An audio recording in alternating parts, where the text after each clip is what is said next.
Carlos Borges.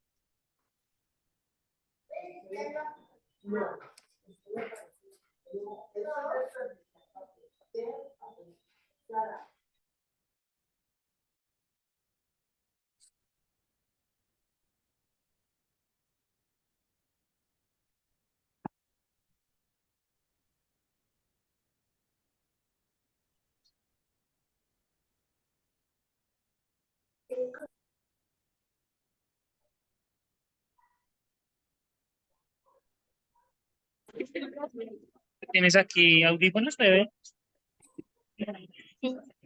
Ah, yo tengo en la maleta. No, no me presta las llaves del carro. Vamos corriendo. ¿Cuál te pido, amor?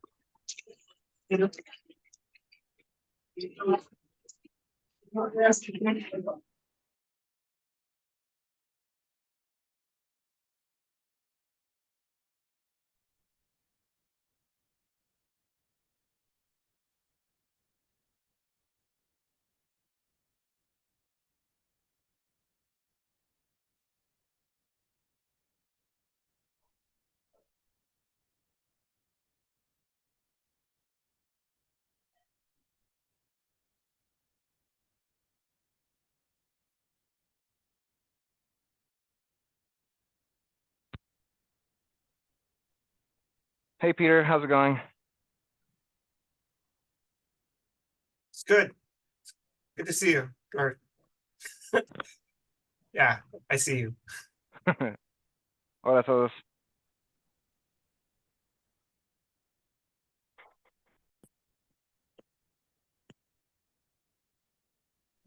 Hola, Luis Carlos. Sí, estoy acá. Sorry, tuve que pararme.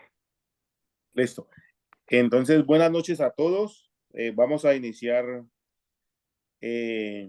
con la sesión de hoy. La sesión de hoy la va a presentar el doctor Peter. Nos va a colaborar Luis Carlos Borges, que es un físico médico pues, colombiano, pero que está radicado en Estados Unidos y que a su vez conoce muy cerca al doctor Peter y, y pues también nos va a servir como intérprete y traductor en caso de que necesitemos algo. Entonces, Luis Carlos, bienvenido y muchísimas gracias por la aceptación. Entonces, No, por gracias. favor, Gracias. se presenta y presenta a Peter. Muchísimas gracias. Y gracias a todos por conectarse.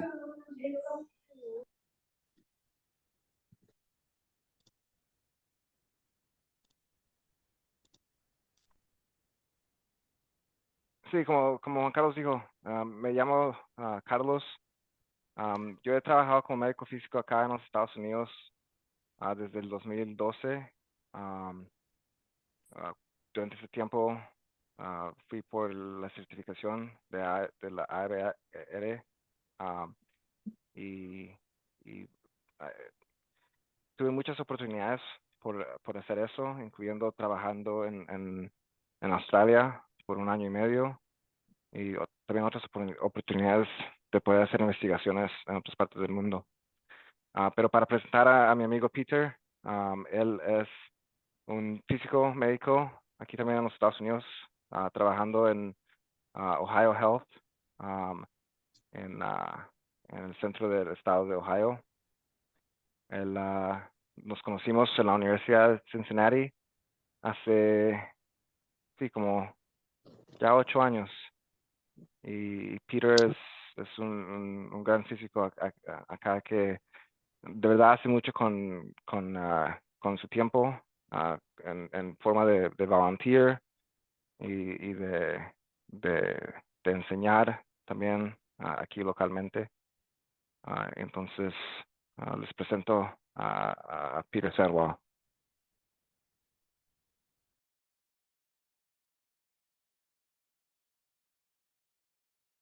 Well, thank you. Thank you for the introduction.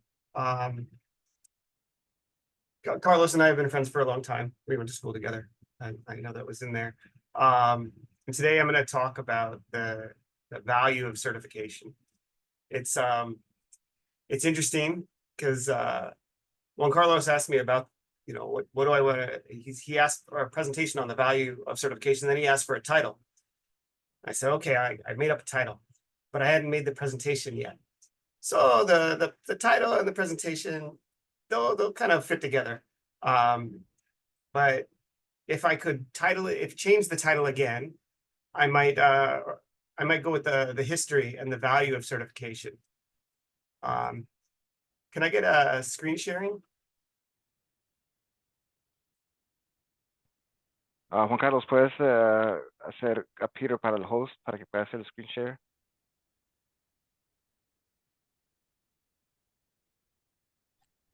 Santi, le podemos dar como un momentico.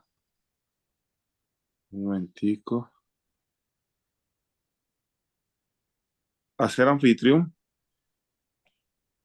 Aceptar. All right, perfect. Okay. Let's see. I'm going to share, and I'm going to share the presentation. So I think that, all right. Hopefully you all can see that. Again, the title came before the presentation. So, but it's still valid. So we're talking about personal and professional quality improvement through certification. And really, certification is a way of maintaining quality. And as Carlos mentioned, I am a physicist at a health system in Ohio. Ohio is a fairly large state. We've got, on our system, we've got 13 accelerators. So what is certification? Let's just jump right into it, and then I'll ease it up. But first off, the definition of certification, and you can think of certifications as diplomas, certificates of any kind, whether they're marriage certificates or other forms of. It's when an outside body says that this is valid, says that this is. Did I lose? Am I still sharing? No, you lost. No. Perdieron perdió el host. Yeah, it just switched again. You got it back.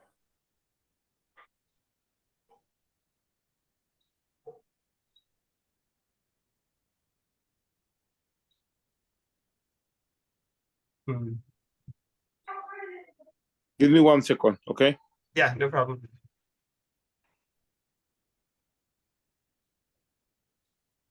So I mean, I'll keep going a little bit because we'll catch up. But I do want to. I have a lot of words on my slides, just because I know that many of you can probably read much better than I can speak, and so it's a lot of what I say is on the slides.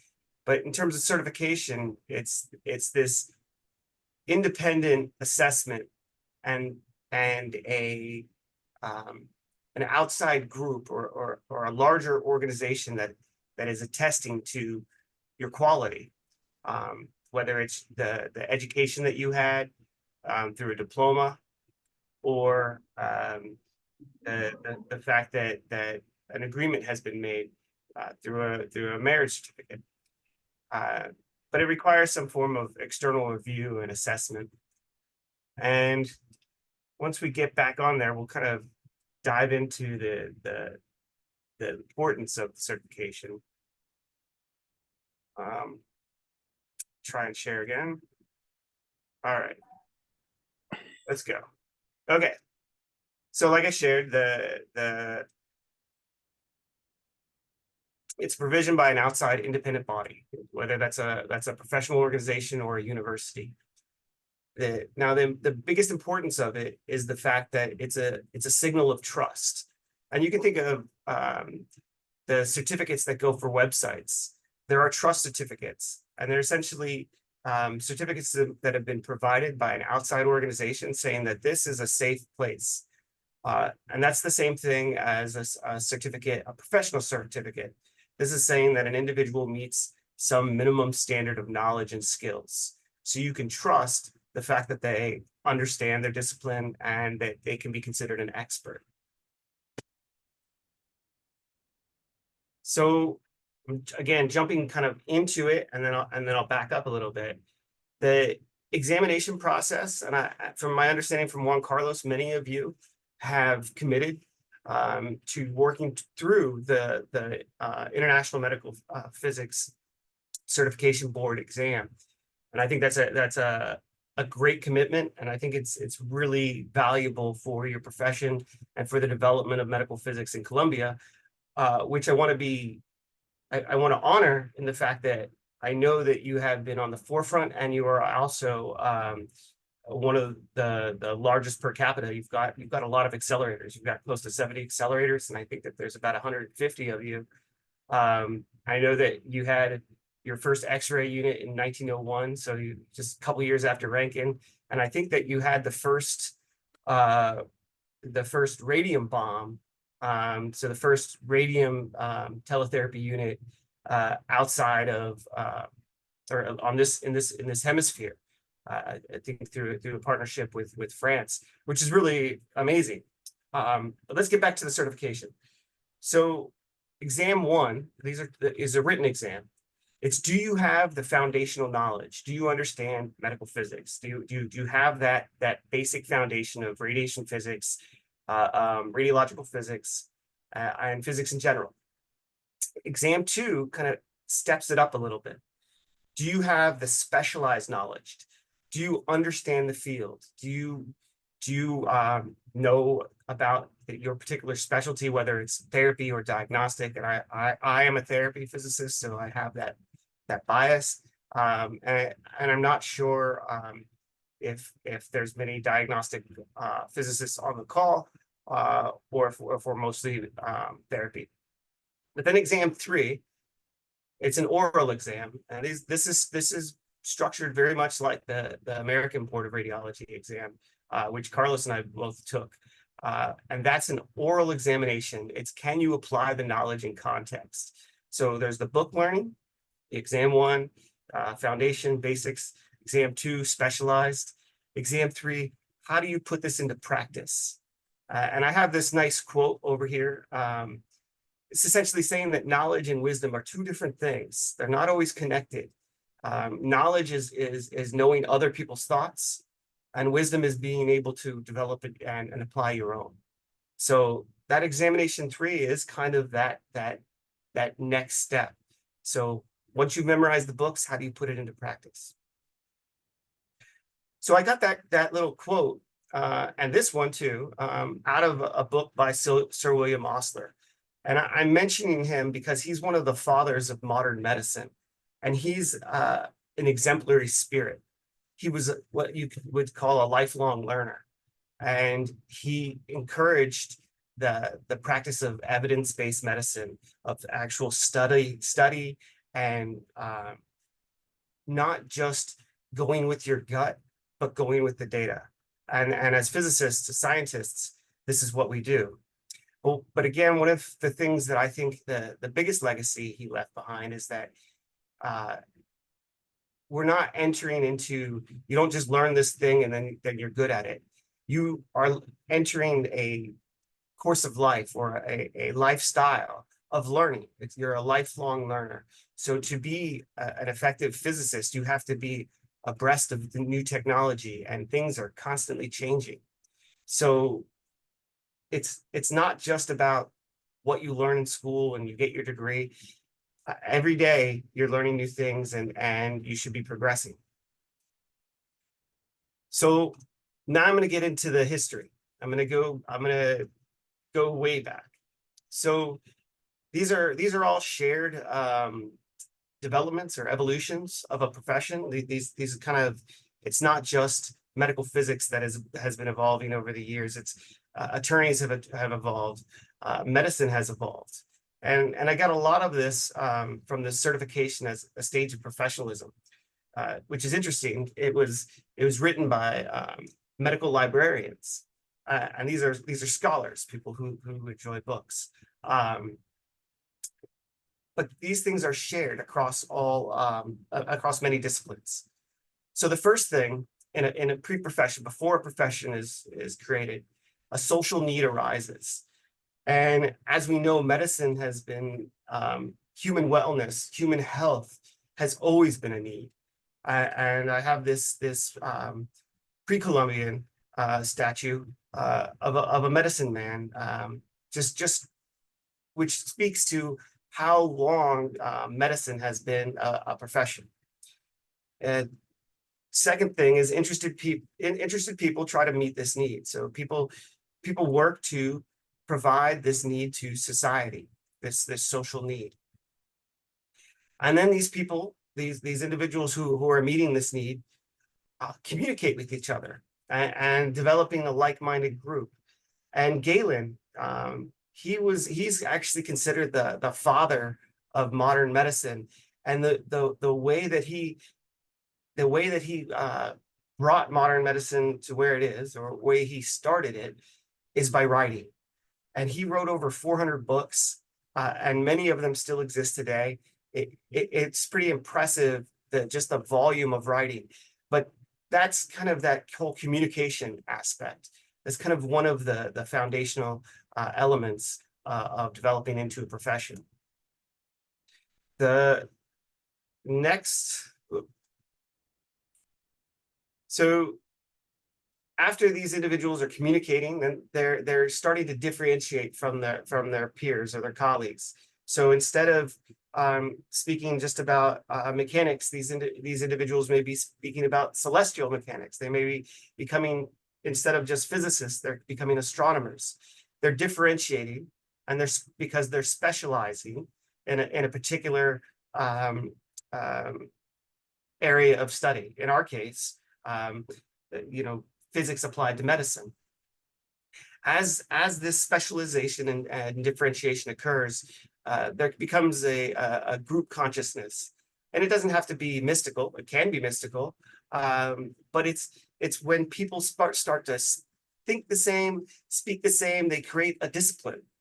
And as that group, that social need, the society's need for that group increases, they start to develop their own language, their own way of speaking, and a standardized way of applying their skills. And I have this figure here, which is actually ontology. And we use ontologies in terms of DICOM data.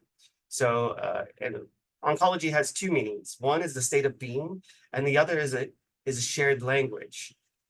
And that's one of the last steps in developing a profession, is ensuring that you have this shared language. So once it becomes a profession, once a group becomes a profession, they form an organization, and that organization is meant to provide value to the membership in different ways. One, they increase the effectiveness of the members, perhaps through the development of task groups, so that allows individuals to pool their knowledge, and then they don't all have to study to the same level of detail. They can share that. Furthering the objectives of their profession, and that's one of the things we're talking about now. Is if you are all certified, if you decide to go that route, that's going to strengthen the reputation and societal trust of the profession. And in that respect, those things that you do to improve the profession, they help the members improve their social and economic statuses. So being a member of a group, whether it's AAPM in my case, or another organization, you're getting value. And one of those values is also connecting you with other like-minded professionals so that you can share knowledge. And you're doing that. So general meetings are this is another stage in the development of a profession, is you come together and you share your ideas. And I know that you've had some great conferences. And I want to just shout out to whoever made your website. It's really good. So that person, yeah, and the logo is cool too. So just FYI, I'm digging it. But you have these groups, you have meetings where you come together and you exchange knowledge. And then this leads to the next step. And a lot of these steps have already occurred, not just here, but elsewhere. You create a publication. First, it starts as conference proceedings, and then it becomes something else. And you know that we have many publications for medical physics. In the US, we have US and Canada, we have medical physics and Journal of Applied Clinical Medical Physics. I think the European Society has Physica Medica. There's lots of different of these methods of communication, these publications. Then one of the next step is developing curricula. And we do have established training programs, and we do have established curricula that you are expected to know to practice as a medical physicist or have a good foundation as a medical physicist. Then this is where we're going now in terms of certification. The organization sets professional standards for required education, different practices that should be followed, and then it leans in to make these things a matter of public policy, a matter of regulation or law. And this happened with the ABR. They incorporated, and I know that your radiation oncologists are strong. Shout out to Carlos Perez. The ABR incorporated in 1934, and it was actually a group of groups. So you had the American Medical Association, you had the American College of Radiology, the American Rankin-Ray Society, the Radiological Society of North America, and early on, they incorporated medical physicists and certified them in the United States. Now, shout out to Gabriel Garcia. The time bends in a circle. This is kind of a paraphrase, but every turn of the wheel has a unique elements. So all these things that have happened or happened before will happen again in a new and different way. And my presentation will kind of do that too. But I hope that it's informative. So, and what we're talking about today, I believe, is the commitment that many of you have made to take the examination by the International Medical Physics Certification Board. This has been supported by IOMP and the IEAE. This will improve our professional standing. Another comment in terms of the stages, as the organization grows, it tends to differentiate again. And that's where you get from radiologists, radiation oncologists, the interventional radiologists, and so on. And from medical physicists or radiological physicists, you get diagnostic, you get therapeutic. The differentiation continues. So let's take a step back about where or how this becomes important. This becomes important because these brands, these organizations, these certifying things, they have a form of authority. Now that authority is really public trust, and they compel trust through two things, through two ways, through legitimacy and dependence. And we'll define what makes something legitimate, but dependence in terms of medicine, and that's one of the things that we'll talk about. Everyone wants to be healthy. So when you're unhealthy, you're dependent on those that can help you. So doctors and professionals have that distinctive foundation of legitimacy based on human health. The big way that the individuals claim authority, though, is not as like, I know this, but I'm part of this larger than me, this larger organization. And we have standards that we adhere to, and many of these things come from this really great book. It won the Pulitzer Prize. It really goes through the development of modern medicine and how it changed in the States over time, and it's pretty fascinating. But it also gives you a glimpse about what we can do as medical physicists and how we can evolve and how we can shape the public's perception of us. So professional authority. So what as a professional have they offer judgments and advice that are representative of this larger community. They don't just speak off their gut or from their instinct. They're speaking on behalf of or in coordination with a large group of like-minded individuals, a large group. So we have like kind of the hive mind. So that authority claim, it's not just based on the skill, but their capacity to judge the need. So their discernment, their ability to determine what is needed and what is necessary. So in the United States, we have this American Board of Medical Specialties, and there's a lot of trust that goes into this. Most people won't go to a physician that's not board certified. And in the States, most hospitals won't hire a physicist that's not board certified. So these are things that eventually become part and parcel to the profession or to the work. But the idea is that the individuals have met a standard level of knowledge and that they adhere to a particular code of ethics. So I'm gonna take just a little question for a second, and in terms of the history, people haven't always trusted physicians. There was a lot of mistrust about physicians. There's a saying about you don't ask a barber if you need a haircut. So it's essentially they have kind of a conflict of interest in terms of providing services. And George Bernard Shaw, who's an Irish playwright, he actually wrote a play about that dilemma, about the physician's need for employment versus their need to provide ethical care.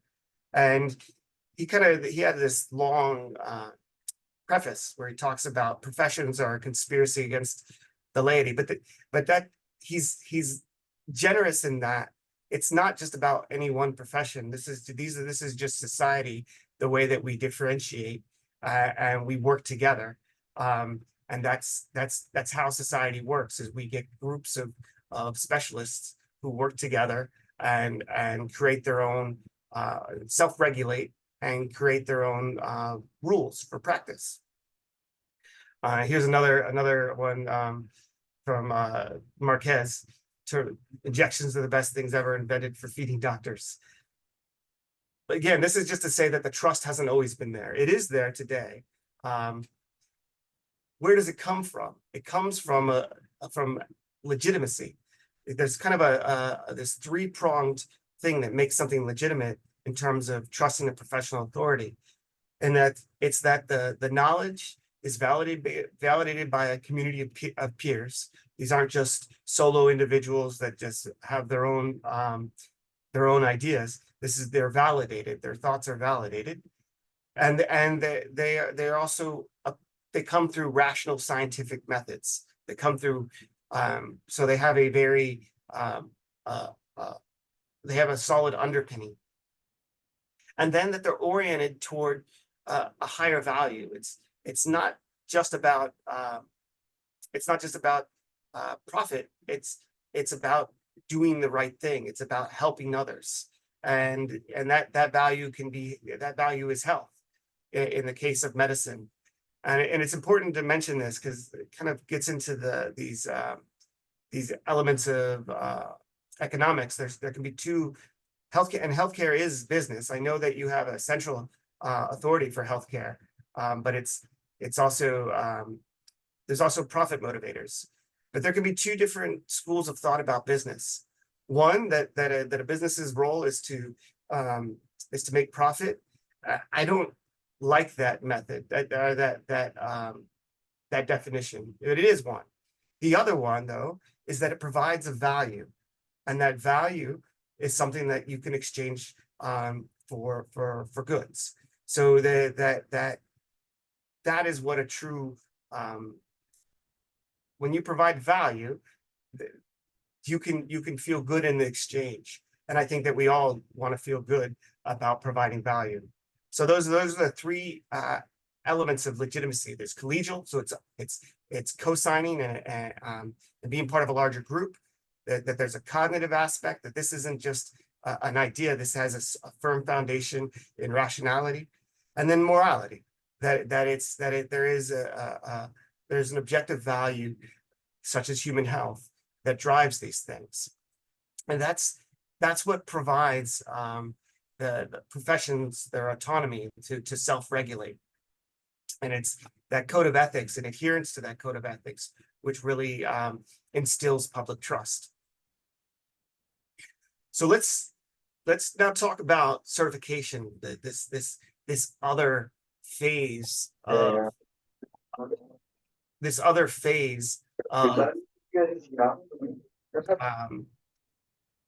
professionalism. So this is the kind of the next phase. This is so after you've developed your organization and you've created a set of rules or a group set of rules, kind of whether they're loosely and you have education standards, you move into certification. I don't know if I can't mute them. Mira, papi, está rico. Está heladito. Ay, no So- sé, la boca que se está pesada. Ya, listo. Certification are the, Uy, mira cómo lo can you saborea la mute mano. them? Let's see. Okay, Diego Madero tiene abierto el micrófono. Sorry. it's okay. Thank you. So the certification is almost as old as civilization. This is something that goes back long time ago, from the Middle Ages, and it's part of the social fabric. And so in that respect, I actually got these were made out of fabric for many years. These are like guild. These were the coat of arms for different guilds, whether they were they made wheels or they made horseshoes. Different guilds were established, and these were certain methods. There were trade guilds and there were the craft guilds.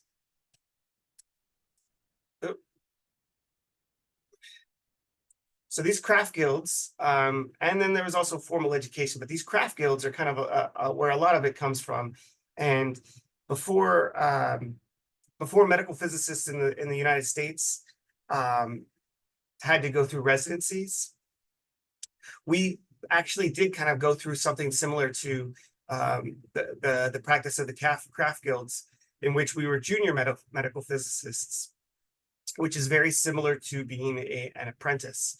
We worked under senior physicists, and we learned how they did things on the job. So these guilds were forerunners of our modern labor unions, but they were self-regulating bodies, such as professional organizations. They self-regulating.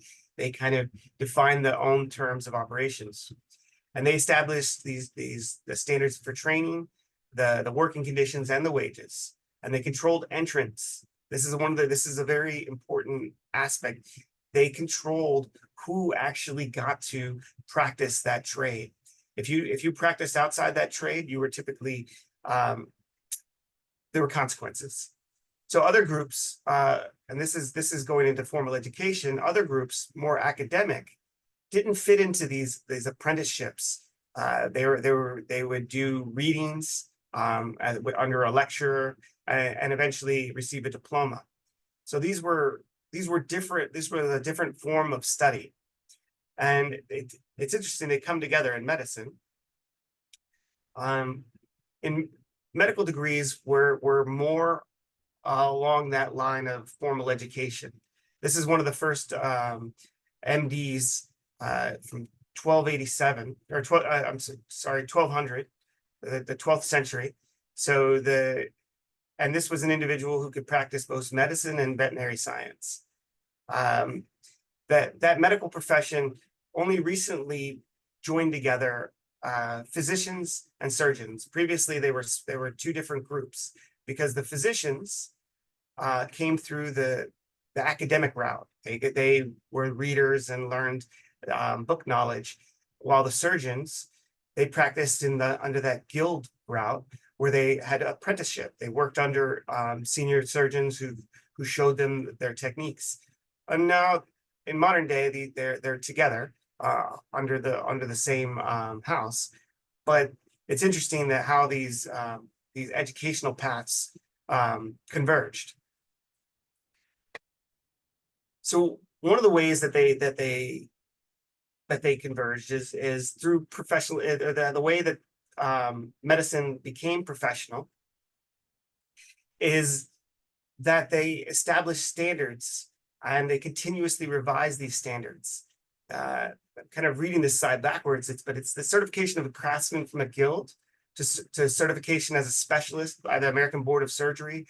It's a long journey. It's been over hundreds of years, but we have a model from which we can apply our profession, and we can look to increase the status and the standing and the quality of our profession. So this leads to, that status is essentially recognition and respect.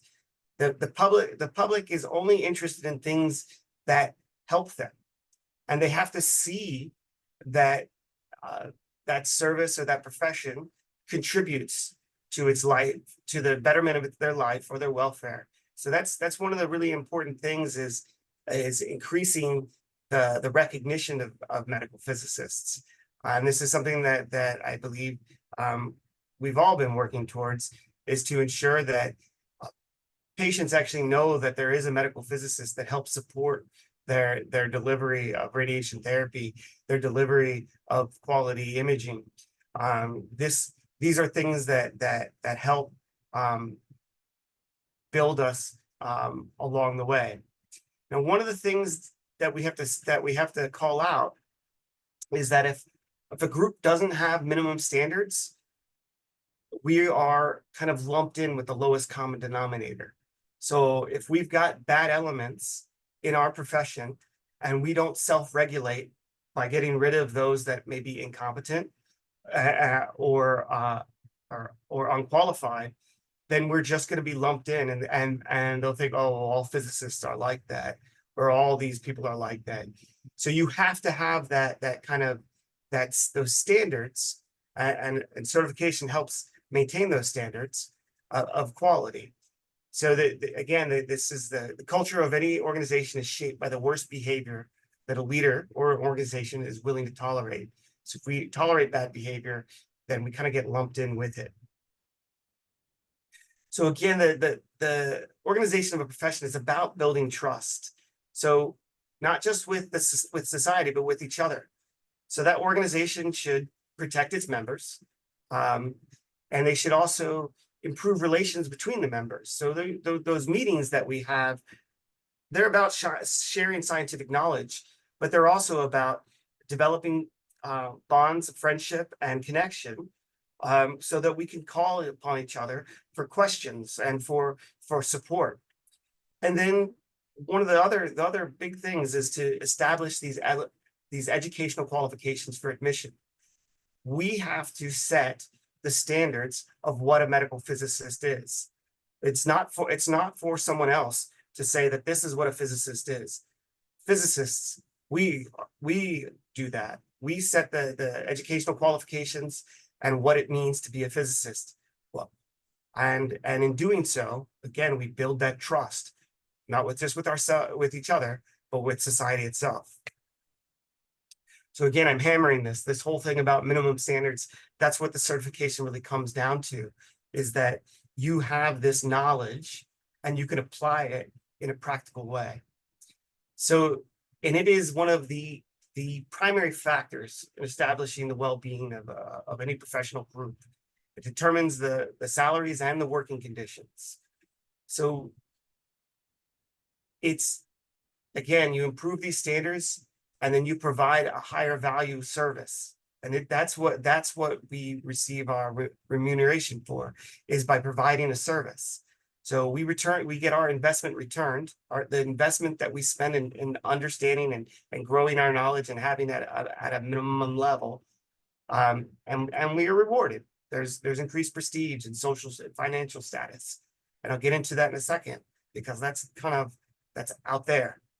The corollary, or the other element of it, is that it also, the certification and this setting these standards, they restrict unqualified persons into the field. So we don't allow unsafe individuals to practice medical physics. And in that respect, we increase the quality of the entire group. So we're teaching society how to treat us by what we allow and what we stop and what we reinforce. And if we're reinforcing education and certification, this is going to teach society that we're professionals and we mean it. So again, it's about this minimum level of certification, minimum standards. So this overall elevates the profession. It builds us up. And I want to be clear about this, that one of the basic things is as we evolve, as we grow to require certification, or as we come together to agree that that is the direction we want to go, we're not trying to usurp the old guard. We'll still protect those that are in service through grandfather clauses or legacy exceptions. This is common practices. These improved standards are for the future. So it doesn't work on the individual basis, but it does work on a group level. So if just one or two get certification, that doesn't do it. But if the whole group rises, that you say the rising tide lifts all ships. So these things don't benefit the senior ones. It benefits those that are the younger ones.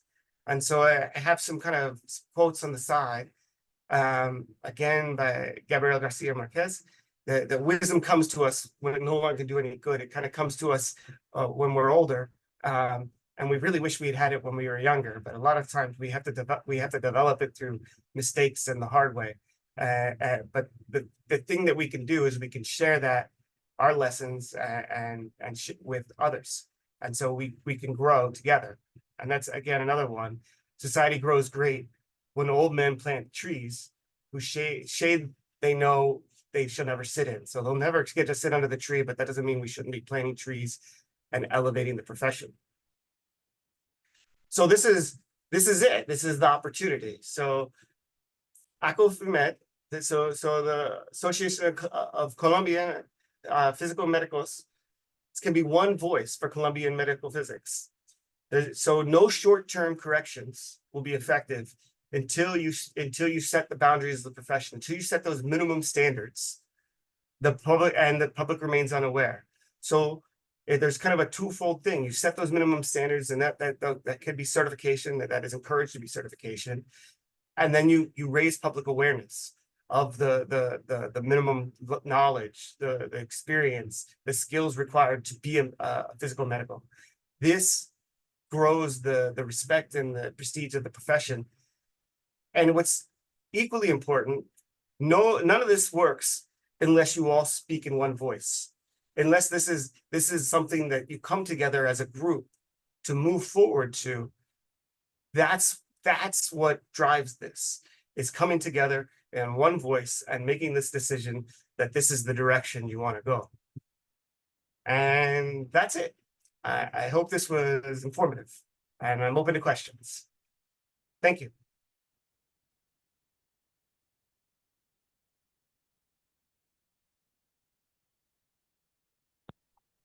Thank you, Peter. Gracias, Peter.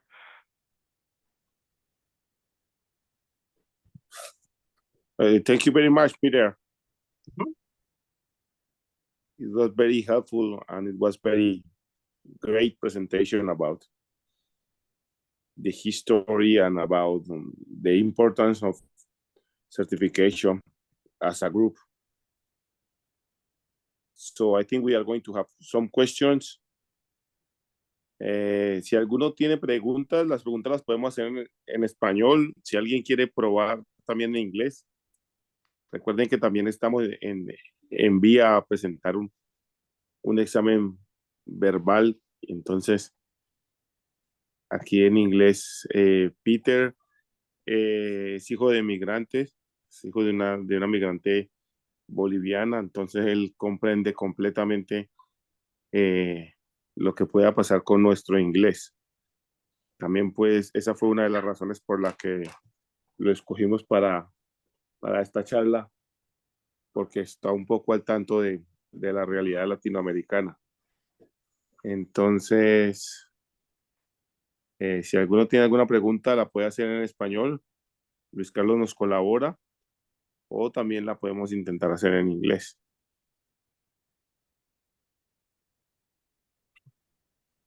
Juan Carlos, Sí, señor. Amílcar, ¿me escuchan? Sí. Okay, Peter, thank you for your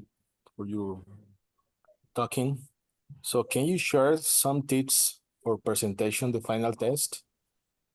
Yeah, so I can. And let's go back. Let's go there. I figured this is kind of the thing that people want to know. So one of the things that I'm trying to do is encourage you to first make the step. The first exam, it's not so bad. You got a degree in medical physics. You likely have the foundation to pass the first exam. This is a great book, and the IEAE version of this is the third edition, but the IEAE has a free version. You study this first exam and some other materials, and you should be good. The second exam, you have to go more in detail into your particular practice. I think that most of you are probably radiotherapy. That's why I shared this book. This is my favorite radiotherapy book. It is it's English, it's in English, but it's clearly written. I studied Con. I didn't love it. It kind of confused me. This book is very clear, and I think it does a great job. And then you practice problems and you can get there. The third exam is the most difficult. One of the best advice I got is the examiners don't care how much you know. They want you to be very clear and concise. Answer the question. Answer the question in the kind of the minimum amount of words. So if you're asked about the quality of a plan, you can kind of go through a checklist in your head. And that's one of the things that you can do is you can determine, you study the different questions, and they have We Passed, and they have other resources that are still that are applicable to the oral exam that you will receive by the international exam. And there's like 3 or 4 bullets that they want you to know on each question, whether it's the production of X-rays, the production of high energy electrons. They're just a couple of things. So you want to say those clearly and be done.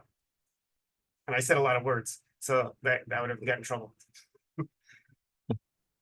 Thank you, Peter. Yeah.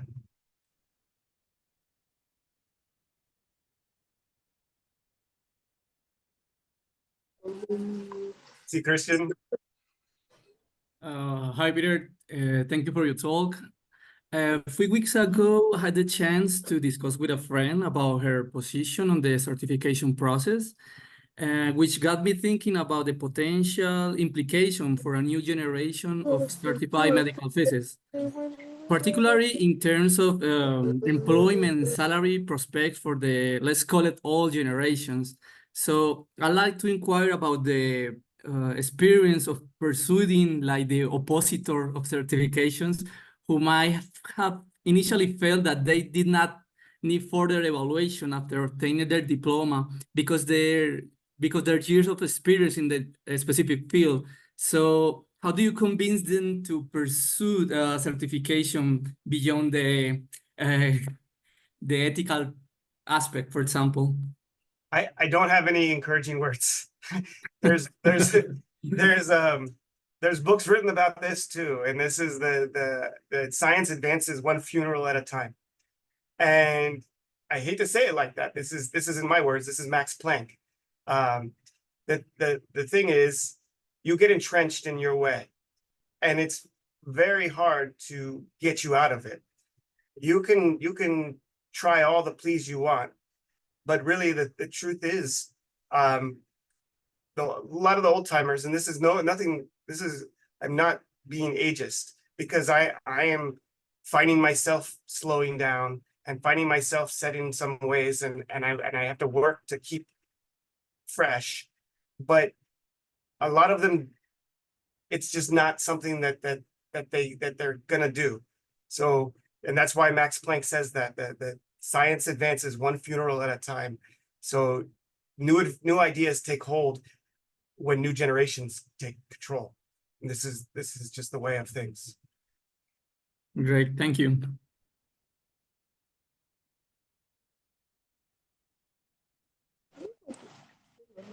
Cristian Camilo Castellanos, levantó la mano.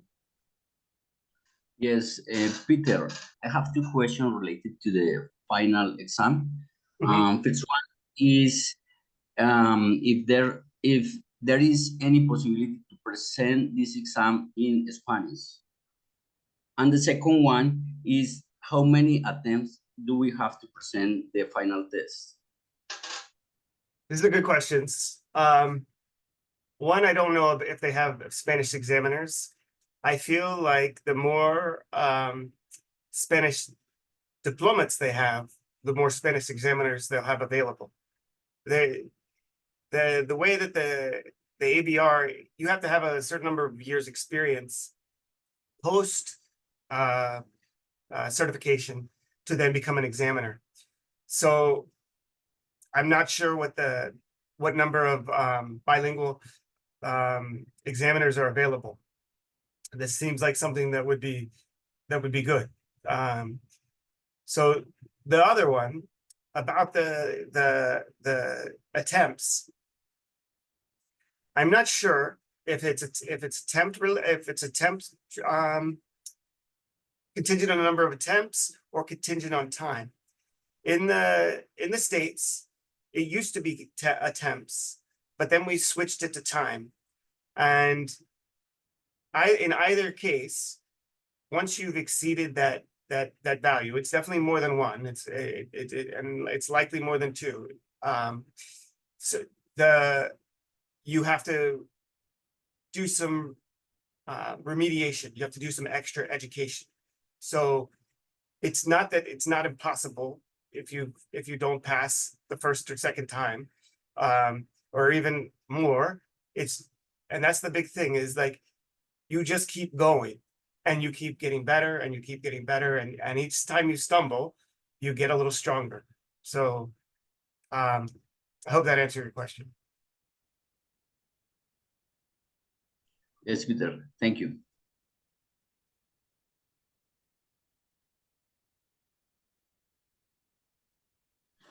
Hey, Peter, I got a question. Do you think if we get this certification, can we get opportunities or will we get opportunities in the States? You think? I do. I don't think it's not right this moment, but yes, I do. And I think that there are efforts in this regard. So I don't want to use that as the motivator, but this is a touchy thing. So it's like, here's the thing. It's like, I'm an immigrant. Carlos is an immigrant. Like, come, this is at the same time, we want you to build Colombia. We want you to build South America. So this is, but yes, I think the opportunities will be there. And I actually believe that they are already there.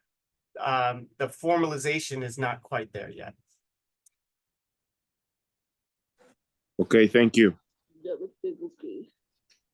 And then, yeah, I have seen on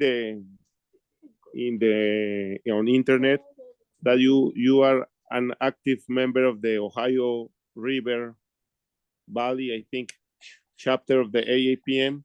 Mhm. Can you tell us how it works? Yeah. So we have regional chapters in the States. We have the AAPM is the larger, and then we have smaller state, or they're not quite state, they're more regional. The Ohio River Valley is actually half of Ohio, most of Indiana, and all of Kentucky. And then there's also the Penn-Ohio. It's Penn-Ohio, West Virginia, and it's the other half of Ohio, half of Pennsylvania, and then 3/4 of West Virginia. It's very just kind of, but it's a similar to you in terms of it's about we might have 200, maybe a little bit more physicists per organization, and then we have regional meetings where we get together twice a year and we share our ideas, and we eat and we drink together, and we develop friendships and share fellowship. Okay, thank you. ¿Alguien más tiene pregunta? Mauricio Arciniegas levantó la mano. Thank you, Peter. What is the minimal qualification for approbation in the exam? So this is it's a degree in medical physics or an attestation by a certified physicist. So you can have a degree in an ancillary, it can be physics, but then you need that attestation of the certified physicist. And I would encourage you to go to the website that I shared to get more information about the process. And I would be happy to you can reach out to me, or I would be happy to help steward anybody in that direction. Yeah, Peter, but I think Mauricio is asking about the grades. You know, I mean, there are 5 referees. Oh, how many do you need to pass or something like that? Oh, yeah. Yeah. You can fail one in the final. You can fail one, so that they're just pass fail. The tests, the exams 1 and 2, pass fail. So, I don't know what that is. I think it depends on the questions, but you pass or you fail. And then the last one, you have to pass all 5 of them. Each of the 5 categories, I believe, has 5 questions. So I think you can miss 1, and still pass. You miss 2, and you've failed that category. And if you fail if you fail more than 1 category, then you failed. If you fail 1 category, you only go back for that 1 category. You conditioned. Okay, thank you. Thank you. Hi, Peter. Thank you very much for sharing with us your point of view about certification. I want to ask a question about what do you think will be the next step about as a society, as a coffee med, after we could have a few group of certified medical physicists. What do you think is the next step to build the certification process in the country, or to standardize a certified medical physicists in the country? Well, I've thought about this. I think that one of the things is partnerships with the physicians. I think that the physicians need to see the value, and I think that you teach people how to treat you by what you accept, and it's one of those things. You treat you you treat the profession with respect, and then you're signaling to them to treat you with respect. So I think building relationships and bridges with the physicians, and I think that can be done on a professional standpoint, but by Med with the therapists, the radiotherapists. I think if you can come together, even if it's just in collaboration, I think that's a big thing, because ultimately, I believe your aim would be to require certification in the law on a regulatory basis. And then by setting that standard, I believe that will raise the reimbursement that you receive, that will raise the pay, that'll increase the social status, those things. It's getting those into the law, and I think that doing that is through partnership with the physicians.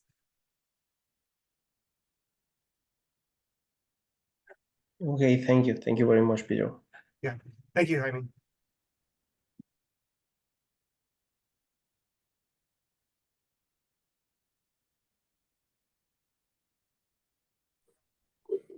¿Alguna otra pregunta o podemos cerrar?